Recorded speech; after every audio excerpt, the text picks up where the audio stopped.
Hey, Jaxon here. Quick question, have we invented time travel yet? I want to know because I need to go back in time to meet this guy. Don't worry, I'm not going to hurt him, I just have some things I want to tell him. Childhood. Everyone has one. I'm not joking, it's literally impossible not to.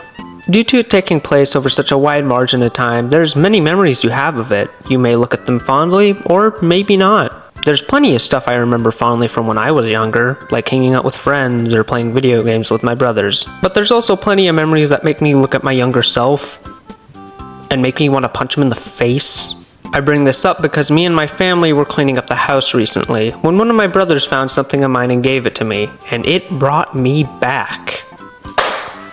Sonic Comic Collection was one of the many Sonic comic books I drew when I was younger. Some of them were serious stories, but most were just bits involving Sonic characters. Basically, imagine Sonic Shorts or Sonic Odd Show, only if it was a comic drawn by a cringy 9-year-old. I was gonna flip through the pages when I realized, wait, I can make a video on this. And that's exactly what I'm going to do. If I'm going to cringe at myself, then you need to share the pain with me. So, let's go back in time to 2018. That wasn't that long ago, right? 6 years ago, what the f? So, starting off with the first page, and there's already a few things to point out. It's obviously supposed to be a parody screen of the title screen to Sonic 1, but instead of pointing to God, he's pointing to us. This is a reference to Uncle Sam. To my non-American viewers, Uncle Sam is an old man from old military ads who points at us because he wants us to enlist in the army. I guess Sonic does as well. First page, and we have Sonic, and Sanic all chilling with a bunch of other Sonic characters in Green Party Zone Act 1. There's going to be a lot of Sonics in this book, and that's because they're all based on Sonic's appearance in other games.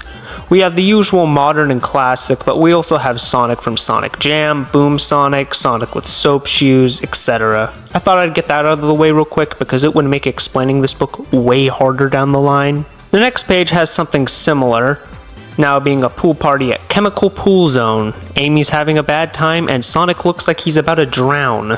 The next page picks up right where the last left off. The drowning countdown pops up and Sonic gets ready to embrace death, only for some text reading Marty Square Adventure Field to show up.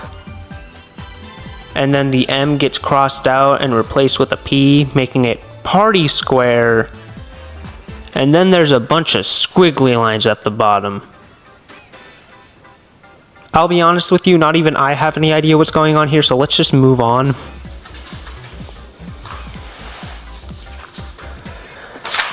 Now, this one's a pretty unoriginal joke you've heard before. It's the final boss fight of Sonic 2, but Sonic gets to the Death Egg robot first, and now Eggman has to fight a giant Sonic robot. Oh no!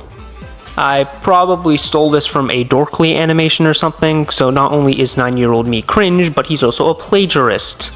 Next up is a reference to a secret screen from Sonic's CD, but it has a bunch of different Sonics in it, and Mario's also there hanging on for dear life. The next one has Sonic activating debug mode and using it to play a prank on Robotnik before creating a message that reads debug mode rules. There's one based on Sonic R, where Tails doll wins the race and then yells yeah at Sonic very loudly. And then there's one where he's in a car and I'm sorry, this is just so bad. I thought reading this book would be a fun trip down memory lane, even if it did have some cringy jokes in it. And while it does definitely have those, for the most part, I can't even tell what the joke is, if there even is any. I just can't keep reading this.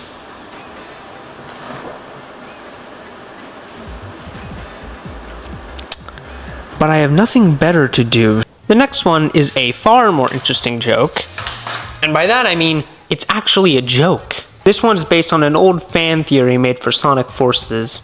You see, before we all found out Infinite was a mercenary of Eggman, some people speculated that it could be Tails from the bad ending of the 8-bit version of Sonic 2. This comic has Tails getting kidnapped by Eggman, to which Sonic doesn't care, and years later Infinite comes to modern Sonic to tell him what happened, to which Sonic goes, "Who the hell are you?" Classic Sonic's also here, as well as this third hedgehog that's actually a drawing of my avatar from Sonic Forces at the time. I don't play as him anymore though. If I'm ever playing Forces, I'm gonna go rockin' as a wolf. The next one's pretty simple. 4 Sonics activate debug mode and play a little prank on Mario. There's one where Sonic finds a ring and uses it to propose instead of collecting it. There's one where Sonic falls into a bottomless pit placed by other Sonics. There's one making fun of Sonic Boom for being glitchy and broken. Sonic hosts more parties for some reason. I guess that was an old headcanon I forgot about.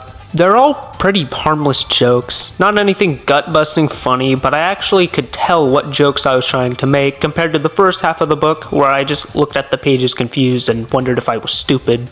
The book comes to an end with a multi-page story called Final Doom, starting with a warning given to us by Classic Sonic. This is a super cool action sequence that lasts a ton of pages. This is Final Doom.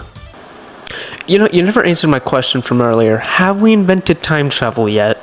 The story has Eggman push a giant boulder to crush all of the Sonics, who are conveniently all at the same place at the same time. The story consists of them trying to outrun it, with each Sonic getting taken out one by one. Eventually, only Classic Sonic and Sonic from Sonic 06 are left, and 06 Sonic uses a anti-rock spray or something to free all the other Sonics, who are somehow still alive.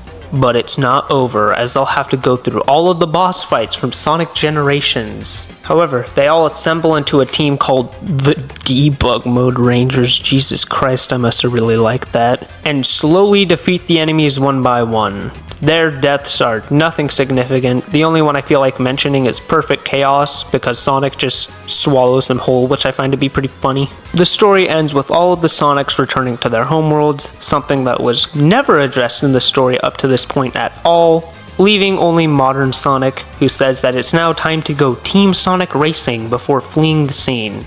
You see, he says this because Team Sonic Racing was the next Sonic game at the time, so I wrote this cringy line. And so ends Sonic Comic Collection. I kinda dragged it through the mud, but I found enjoyment reading it. The book took me back to a far simpler time.